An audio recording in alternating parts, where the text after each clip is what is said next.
সামগ্ৰী আমনিৰ পথ দুৰ্ঘটনা ট্ৰাক আৰু ডিআই বাহনৰ মাজত সংঘৰ্ষ 127 নম্বৰ ৰাষ্ট্ৰীয় ঘাইপথত বাগৰি পৰিছে বাঁ ভৰ্তি এখন ডিআই বাহন দুৰ্ঘটনাত বহু সময় ট্ৰাকৰ ভিতৰতে আবদ্ধ হৈ পৰিছে চালকগৰাকী দীৰ্ঘ সময় অন্তত চালকগৰাকীক উদ্ধাৰ কৰিছে স্থানীয় ৰাইজে এই দুৰ্ঘটনাৰ পাছতে পলায়ন কৰিছে ডিআই বাহনখনৰ চালকে সামগ্ৰী আৰক্ষীয়ে জব্দ কৰিছে দুৰ্ঘটনাগ্ৰস্ত বাহন দুখন আমি আকৌ এবাৰ উল্লেখ কৰিছো এখন বাহন দুৰ্ঘটনাগ্ৰস্ত হৈছে সামগ্ৰী আৰক্ষীয়ে জব্দ কৰিছে দুৰ্ঘটনাগ্ৰস্ত বাহনখন দুখনকৈ বাহন এই দুইখন বাহনত বাহ হানি থকা হৈছিল এখনত বাহ হানি থকা হৈছিল আন এখন বাহনৰ হৈতে সংঘৰ্ষ হৈছিল আৰু এই ঘটনাটো সংঘটিত কৰাৰ পাছতে কিন্তু সেই ঠাইতে বাহন নেৰি পলায়ন কৰিছে চালকে আমনি ৰাজৱাড়া হোটেলৰ একদম সন্মুখত ডিবেটাত যেটো আছে এটো কি এক্সিডেন্ট হৈছে এটো এক্সিডেন্টটো হল মানে এই বাঁ ভৰ্তি আপোনাৰ ডিআই ট্ৰাক এখন এফাল দি আগফালৰ পৰা সেইফালে ডাইৰেক্ট কাটি দিছে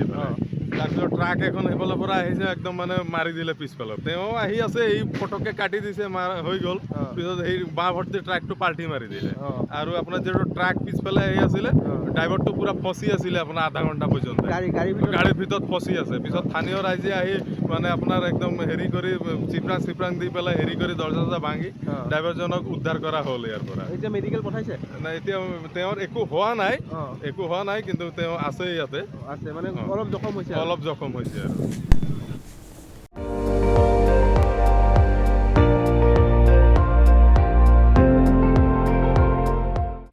আপুনি চাই আছে ND24 সৰ্বশ্ৰেষ্ঠ নহয় সৰ্বোত্তমৰ দৌৰত